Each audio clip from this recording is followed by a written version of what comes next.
Chapter 1. The Monster from the Deep. I am Professor Aronnax. My job is to study everything dead or alive under the sea. I see beautiful and ugly things down there. But there is one strange experience that stays in my mind like a nightmare.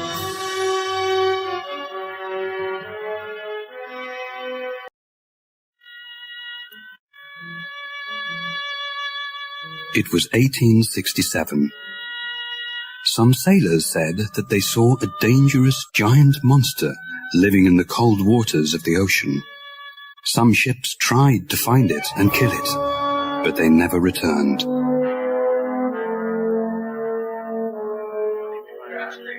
People said it looked like a whale. It was 300 feet long. Water came out of its back. It was like a big underwater explosion. The Abraham Lincoln left New York Harbor on the 3rd of July, 1867. 500,000 people were there to say goodbye. Ned Land, the famous whale killer, was also on the ship. Farragut, the captain of the ship, was a strong and brave man. When we first met, he shook my hand and smiled at me. Don't worry, the ocean isn't big enough for both the sea monster and me. I'll kill it or it'll kill me. All I know is that one of us will die. I didn't like this idea, but I didn't say anything at the time.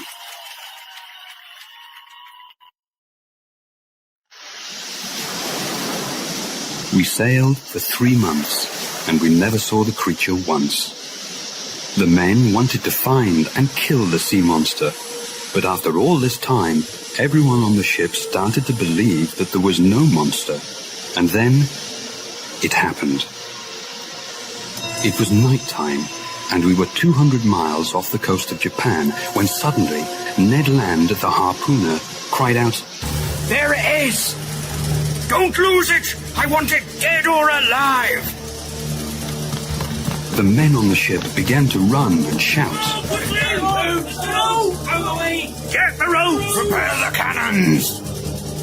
The creature looked as if it was asleep. We could see it because there was a strange light under the water. Then, a cannon fired at the monster. A cannonball hit it, but it didn't move. Captain Farragut didn't know what to do. My God! If a cannon can't kill this monster, what can? Just then, I saw Ned Land with his harpoon in his hands climbing to the front of the ship. Everyone watched him silently. I saw the harpoon leave his hand and hit the giant creature right in its back. Water shot out of the wound. Its force knocked me right out of the ship into the dark, cold ocean.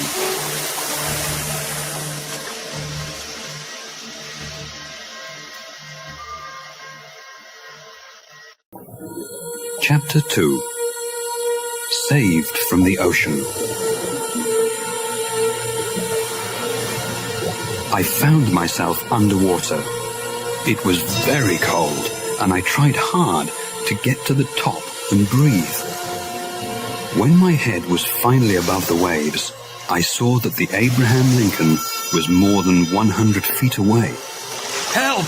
Help! No one could hear me. My clothes felt heavy in the water. I felt something touch me on the leg. I was terrified. I thought it was a shark, or even the monster. Sir, are you all right, sir? Thank God. It was my faithful assistant, Conseil. Conseil, my boy, what are you doing here? When I saw you fall into the water, sir, I felt it was my duty to follow you. But why did you risk your life to save mine? Your life, sir, is more important than mine. Thank you. You are a true friend. But what happened to the ship? I'm afraid the whale hit the ship, sir. It can't turn around. It was true. The Abraham Lincoln moved away from us. It couldn't turn back. It was dark, and we knew that we had to stay in the water for the night. We hoped that in the morning someone from the ship could see us, if we were still alive. We were tired. We tried to help each other swim. The moon came out from behind the clouds, and we saw that the Abraham Lincoln was too far away. Just then, we felt we couldn't swim any longer. At that moment, I touched something hard. I thought it was a rock, but then I realized it was metal. Conseil and I held onto it, and then we heard a voice. Hey, over here! It was Ned Land's voice, but we couldn't see him. We tried to move onto this strange metal object to get close to him. It's me, Ned. Ned Land. Did you fall into the water too?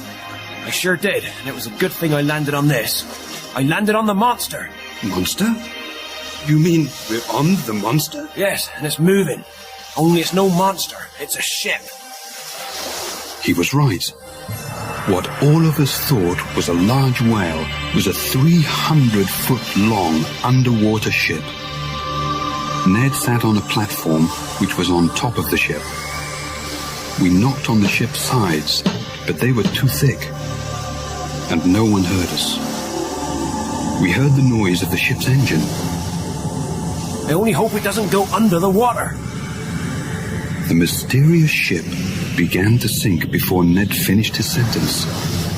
Help! Help! Help!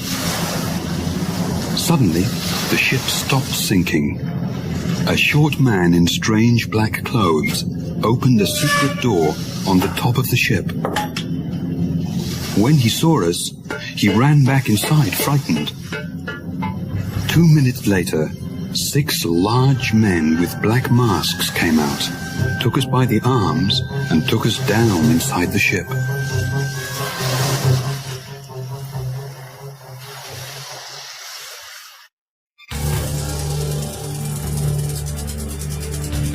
Chapter 3. Inside the Nautilus.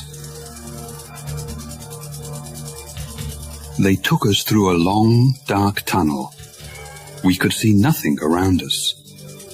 They put us into a dark room, then closed the door behind us. A light came on. The room was empty. It only had a table and 5 chairs in the middle. Ned Land got very angry. They mustn't treat me like this. I didn't do anything wrong. I'm getting out of here. You hear me? I want out! Ned screamed at the locked door, but no one answered his call. Don't use all your energy, Mr. Land. We may need it later. Quite right, Conseil. As usual, you speak with your mind and not your heart. The door opened again after some minutes. 2 men stood there in front of us. One was tall, with dark, serious eyes. The other was short. He looked at us without any interest. The 2 men wore black hats and shoes made from sealskin. Their clothes looked thin and comfortable. They spoke a language which I did not understand.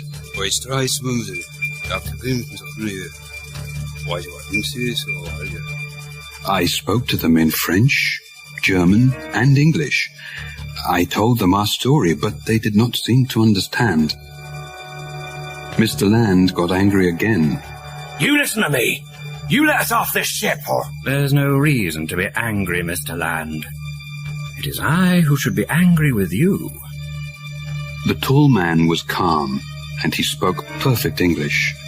He surprised all of us, and we didn't say a word. You are on the Nautilus. I am its captain, and my name is Captain Nemo. This ship and my own life is a secret to the outside world. I do not want to see that world again. I live here under the sea. You will stay here with me, but you will have the same freedom everyone else on the ship has. What does that mean, Captain? That means that you are free to see all the wonderful things under the sea. No man in your world can ever see these things. I am saying, gentlemen, that you are very lucky. You mean we'll never go home again? That's impossible. Mr. Land, you gave me no choice. I do not want anybody to know my secret. You attacked my ship. You found me. Now you must do what I say. Ned Land was not happy at all. I can only say that I was very interested in this strange man. Where did he come from? Why did he leave our world? Captain Nemo spoke to the short man in their strange language. Then the short man left us. Then he tried to be friendly. You will not find life on the Nautilus so bad.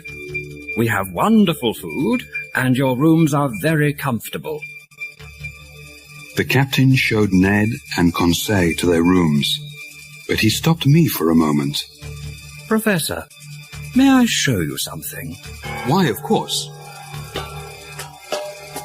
Captain Nemo took me down to the bottom of the Nautilus, where there was a room like a large museum. It had pictures by famous painters on the walls and glass cases with beautiful shells from the sea. I read your book, Professor. You know a lot about sea life. You see, I enjoy sea life. You have things here that most people only read about, Captain.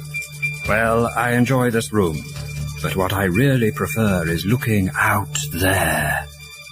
The captain pressed a button, and two of the walls opened up.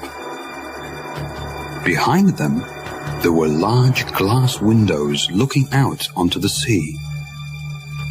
A white light coming from the ship made everything easy to see.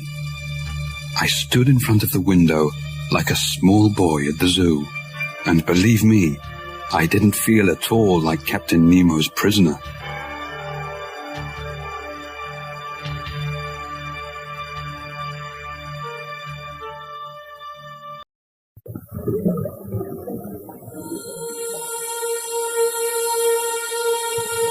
Chapter 4. Outside the Nautilus.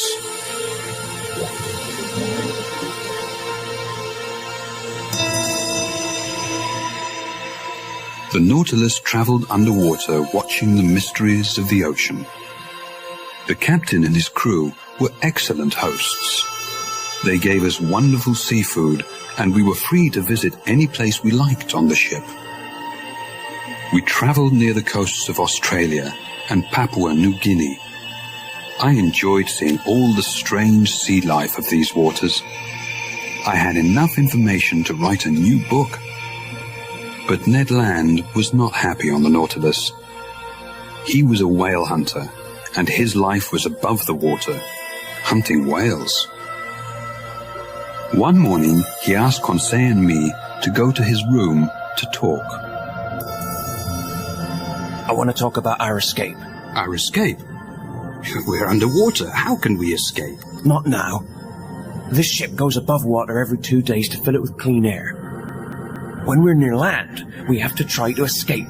The waters we are in now are full of sharks, Mr. Land. I know that, Professor. We'll wait. When we get close to a country we know, we'll try to escape. But how will we leave the Nautilus? Ned Land had no time to answer this question. There was a loud crash, and we all fell to the floor. The lights went on and off, and the engine stopped. The top of the Nautilus was just above the surface of the water. I saw Captain Nemo on the platform outside the ship. The ship was between two large rocks, unable to move. We had to wait 6 days for the water to rise before the ship could leave. The captain didn't seem at all worried. The sea brought us here. The sea will take us away. We were very close to Papua. I could see it from the ship. Ned Land asked the captain if we could go on land and hunt some animals, because he didn't want to eat fish. Captain Nemo let the three of us go. This didn't surprise me at all. There were only cannibals on Papua. We couldn't escape because they would kill us. There was a small boat on the Nautilus which we used to get to land. Captain Nemo gave us guns, and we were all excited to return to land and feel free again.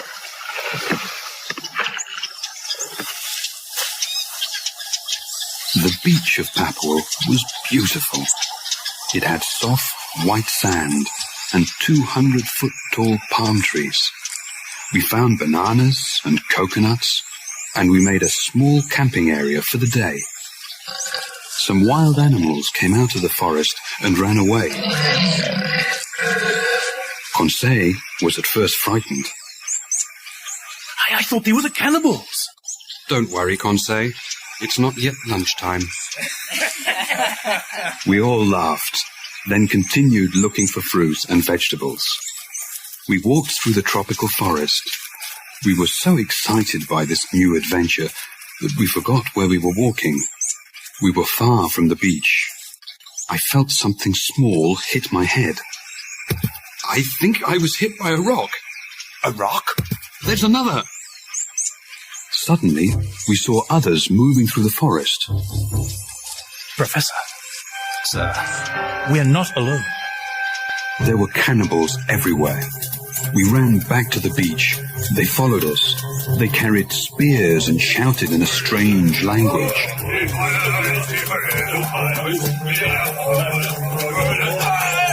We jumped into the boat, leaving all our food and guns behind. They got into the water after us. Some of them came in their own boats. They threw spears at us, but they all missed. We jumped back on the Nautilus and went below. I found Captain Nemo in a small room next to the museum. He was playing the piano. Captain, there are cannibals outside the Nautilus. The sea, Professor, and music make me feel very peaceful. Captain, did you hear me? I did, and there is no reason to worry. The Nautilus is perfectly safe from those outside it. The captain left the piano and went out of the room. He and some of his men went up and opened the outside door of the Nautilus.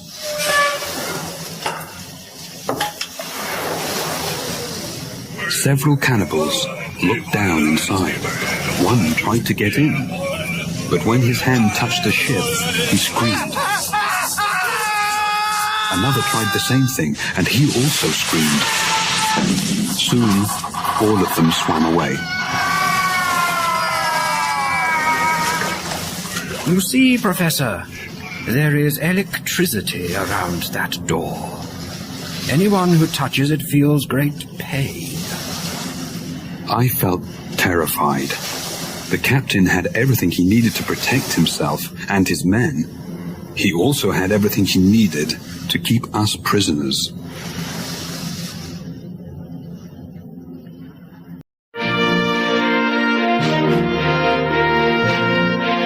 Chapter 5: An Underwater Cemetery.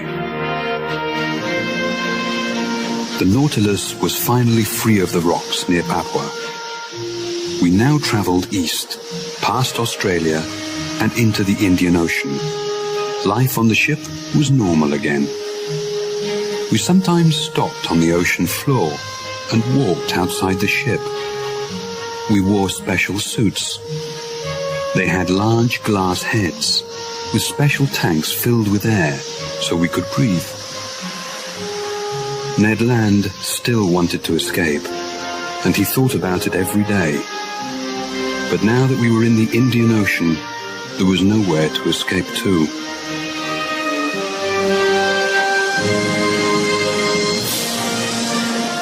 One afternoon, while the Nautilus was on the surface of the water, I went upstairs to have a look outside. I saw Captain Nemo looking through a telescope at something far away. He said something to one of his men, and the man went downstairs quickly. The captain looked very serious. I had a small telescope with me, so I put it up to my eye to see what he was looking at. At that moment, I felt a strong hand knock the telescope away from my eye. Professor, I want you to go below. You, Mr. Land, and Mr. Conseil will stay in your rooms until I say you can leave. May I ask why? No. There was nothing more to say. Captain Nemo was upset about something, and he had the power to tell us what to do. I went to my room quietly. They served our dinner in our rooms. I fell asleep quickly. When I woke up, I thought that they put something in our food to make us sleep. The next afternoon, Captain Nemo suddenly opened my door. He came in with one of his men. He looked very worried. Professor, do you know anything about meds? Do you mean, am I a doctor? Yes. I know some things. Why? I have a man who needs help. Could you have a look at him? Of course. Captain Nemo took me to a room where there was a man lying on a bed. He had white bandages on his head. There was blood on the bandages, and the man looked very sick. He was cold and white. I told Captain Nemo that he would not live. The captain's face changed. He looked very sad, and there were tears in his eyes. May I ask what happened? The captain turned away from me. What does it matter? A man will die. Isn't that enough? Captain Nemo surprised me. At times he could be cold and serious. Then he could cry for a member of his crew. You can go, Professor.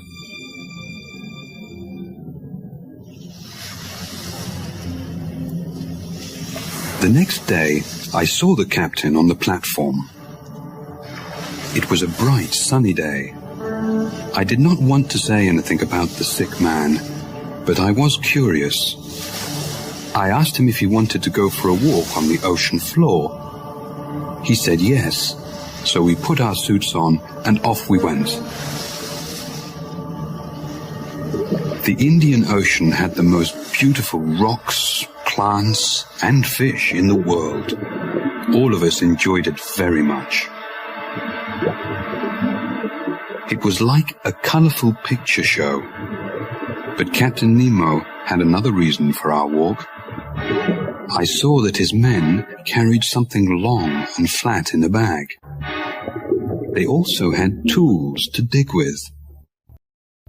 Then we arrived at a safe area with large plants around it.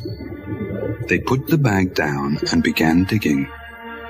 At that moment, I understood everything. They were going to bury the dead man. When we returned to the Nautilus, I told Captain Nemo that his man was safe where he was. Not even sharks can go there, Captain. Or men, Professor.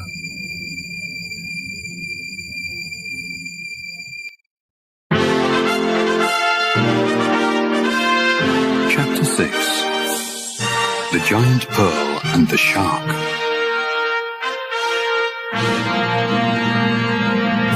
We traveled in the Indian Ocean for 10 days. The Nautilus did not seem to have any particular direction. I did not see Captain Nemo for some days after the man's death. He stayed locked in his room. The ship was quiet. One day, Conseil, Ned Land and I were in the museum room. We were looking through the underwater windows at the beautiful fish. I wanted to know what the others thought of Captain Nemo. Conseil said, I think he's a scientist who never had any success. That's why he's here under the sea. He's not famous and he's angry about that. I think he's crazy, and we will die here unless we escape. I think you're both wrong. He's angry about something. He is not free here. He loves the sea, yes, but there is something missing from his life. Maybe he blames someone for that, and I think he wants to hurt that person. As I said this, the walls closed over the side windows, and Captain Nemo walked in. Would you like to go pearl fishing? This is the richest part of the world to fish for pearls. We all looked at each other and agreed. We were prisoners, but it was exciting to see all of the mysteries under the sea.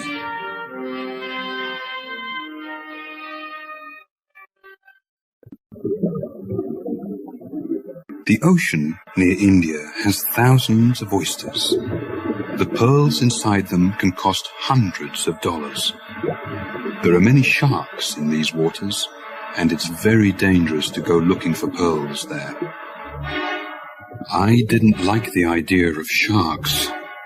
We only had small knives to fight them with. Ned Land had his harpoon with him, but he was very busy trying to collect as many oysters as he could. Captain Nemo took us to a small cave. Inside it, I saw an oyster over 6 feet wide. It had a pearl inside it, as big as a coconut. I wanted to take it back to the ship with us. It was the only one of its kind in the world. But Captain Nemo said no. He wanted the pearl to grow alone there in the cave, until it was truly the most fantastic pearl in the world. On the way back to the ship, we saw an Indian boy swimming for pearls. We hid behind some rocks so he couldn't see us. Suddenly, a large shark swam nearby. The boy saw it, but it was too late. Captain Nemo swam away from the rocks with his knife in his hand and began fighting with the animal. The boy looked terrified. Captain Nemo fought with the shark, and there was blood in the water. The captain looked in trouble. Immediately, Ned Land attacked and killed the shark with his harpoon. The captain was safe, and I was so surprised that I couldn't move.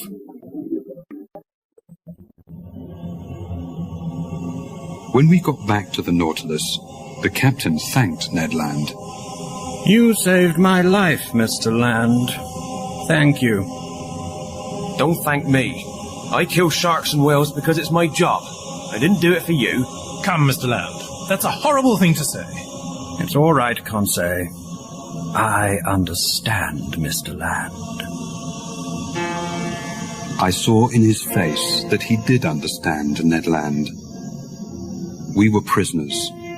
Ned Land's only thought was to escape. Captain Nemo understood that thought. He would feel the same way if he were in Ned Land's position.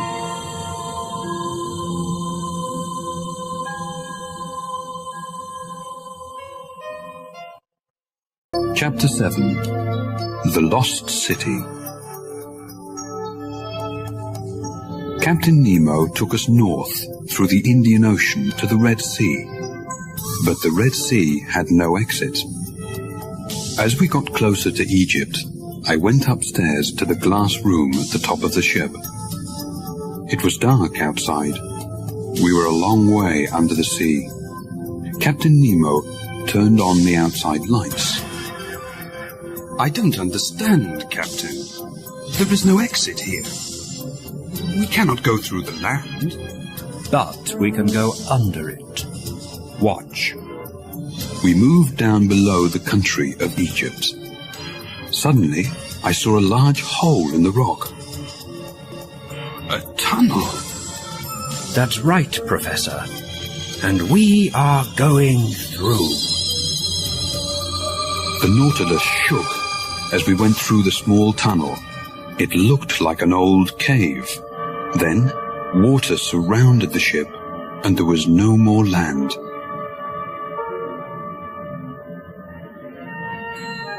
When Conseil and Ned woke up, I told them that we were in the Mediterranean Sea.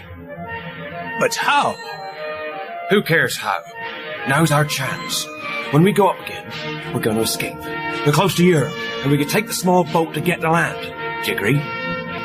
I could not think only of myself. Conseil loved the sea, but I did not think he wanted to live his life there. Ned Land could not escape without our help. I agree. Only tell me when you are ready. But the Nautilus did not go near the surface of the water again for some time. In fact, we went further down. Ned Land stayed in his room.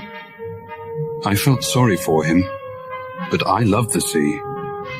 For many hours, I stood in front of the window in the museum. We sailed through the Mediterranean Sea and entered the deep, mysterious Atlantic Ocean. The ocean became dark, and we continued to go further and further down. Captain Nemo came into the museum as I studied the ocean floor. I have a little surprise for you, Professor. As he said this, a bright light appeared from behind the mountain of rocks in front of us. What is it? Just watch. We came closer to the light, and I could see trees on the ocean floor. That's not possible. The Nautilus moved up over the mountain, and I saw that the light came from an old underwater volcano. There was no fire, but the hot lava still produced light.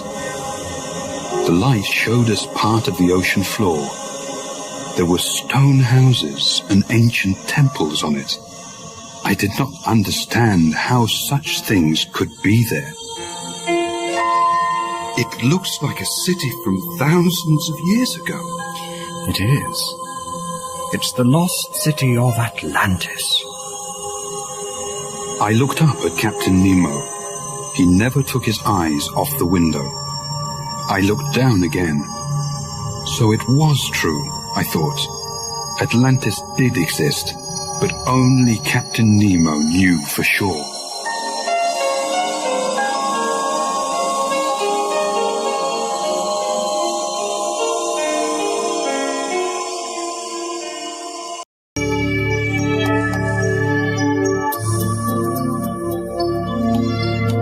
Chapter 8. The Giant Squid.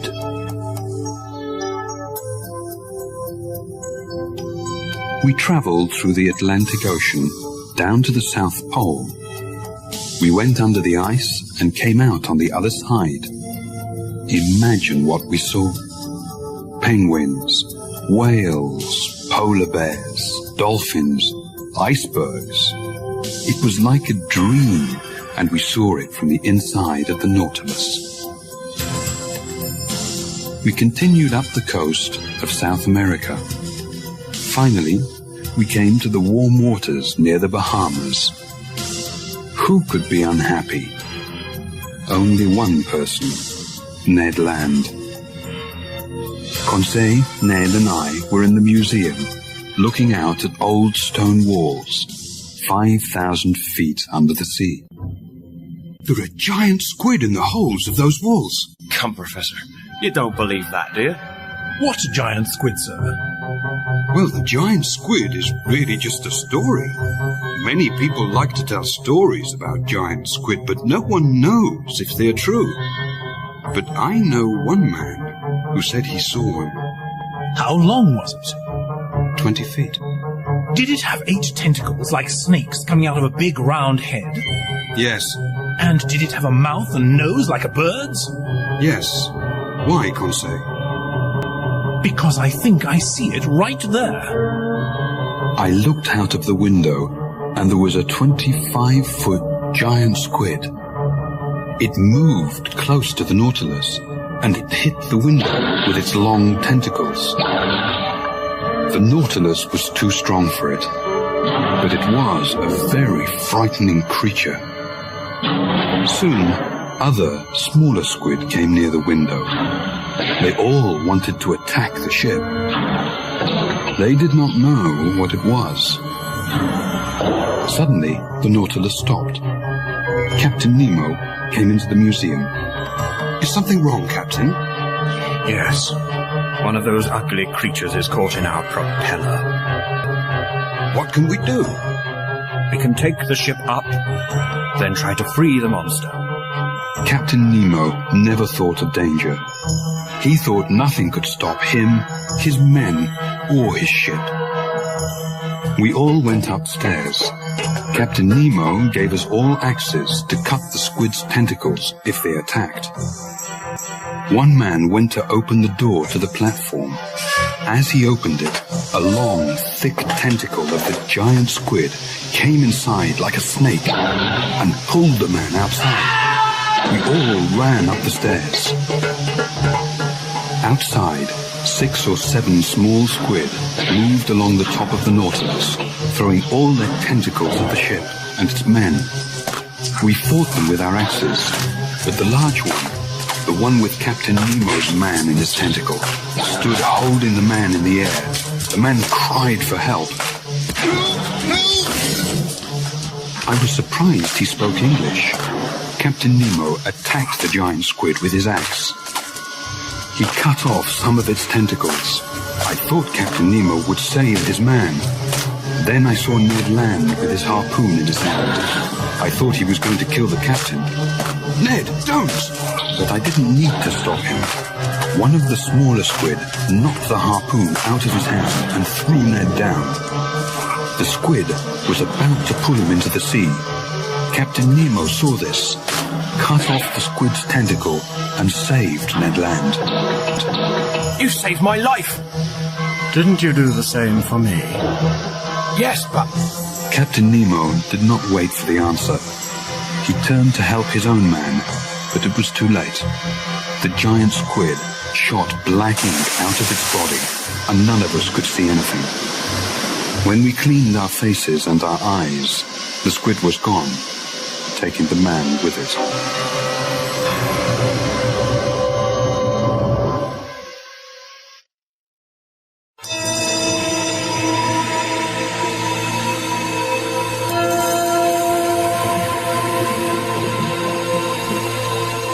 Chapter 9.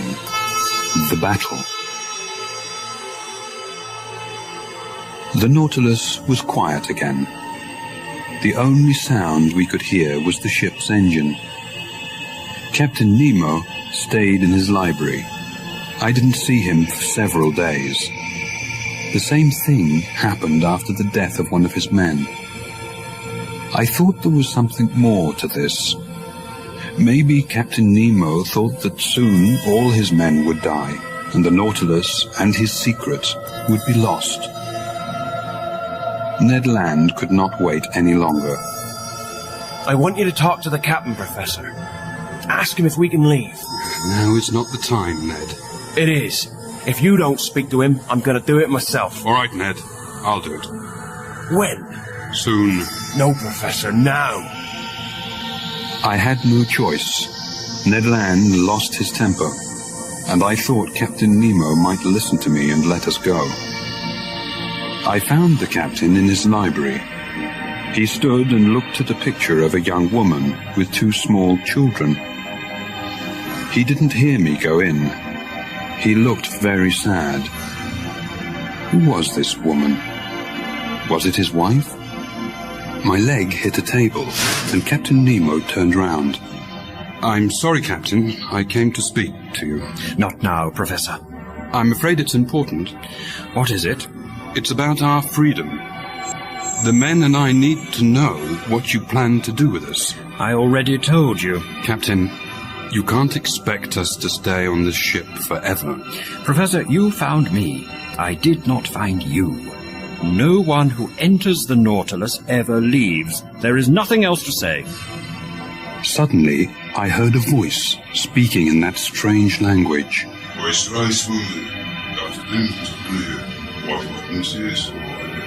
The voice came from another room. It was one of the captain's men. The captain became very angry. Professor, I want you to go to your room. I left the captain, but I didn't return to my room. I went upstairs to the platform. There I found Ned and Conseil. Sir, it's a ship. There was a ship traveling very fast towards us. Hey, we're over here! Ned Land tried to call the ship over. The ship answered with cannonball. They're firing at us. Hey, over here! Don't shoot! Suddenly, Ned Land saw Captain Nemo. I want all three of you to go to your rooms now. The ship came closer. Captain Nemo's men got ready to fight it. This is my real enemy. They killed my friends and family. Now it's my turn to kill them. Captain Nemo put a black flag on the Nautilus, with a yellow N in the center of it. We all went down inside the ship. I watched the fight from the glass window in the museum. The Nautilus shook from the explosions of the cannonballs in the water, but it went forward, ready to attack the enemy ship. The Nautilus made a hole in the bottom of the enemy ship with its sharp nose. I saw the men on the other ship fall into the water. There was a loud explosion and then silence.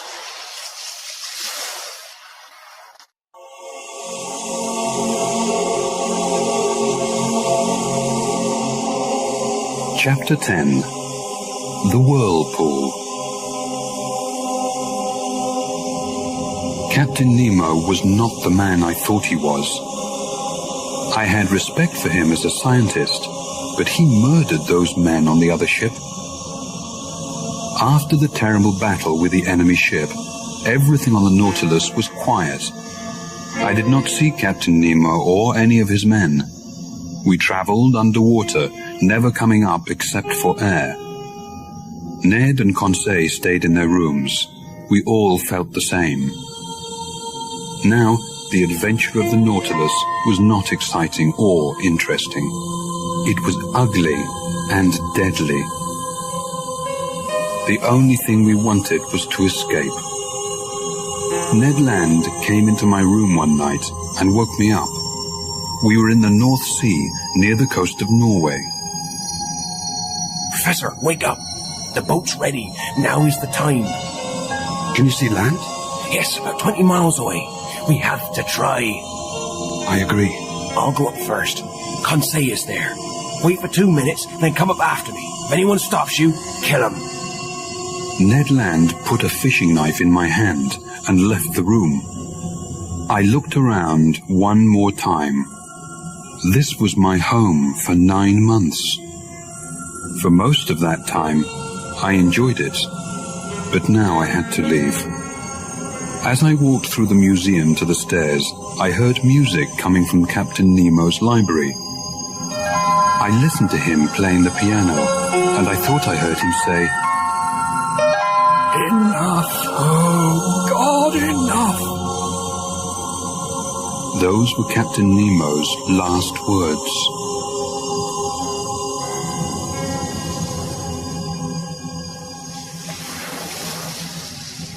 I found Ned Land and Conseil in the small boat on the platform. Ned worked quickly to set it free. The Nautilus suddenly began to turn round in circles. The men below began to shout. What's happening, sir? I don't know. Get ready. I'm almost finished. Suddenly, I thought I understood what the men below said in their strange language. The Nautilus was in a whirlpool. The waters off the coast of Norway were famous for this. Boats which sailed into these whirlpools never escaped. What shall we do, Professor? Don't free the boat. We'll never make it. I can't hold it. We're gonna... I heard a loud snap. Something hit me on the head, and that's the last thing I remember.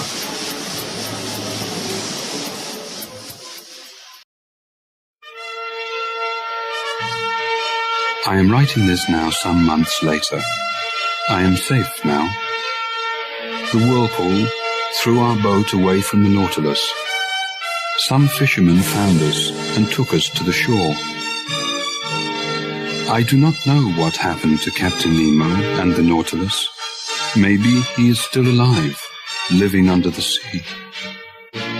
All I know is that we traveled 20,000 leagues under the sea, from the Pacific to the Indian Ocean, through the Red Sea and the Mediterranean, across the Atlantic and to the North and South Poles. I saw things that no man from my world will ever see. It was a strange and wonderful adventure, one I will never forget.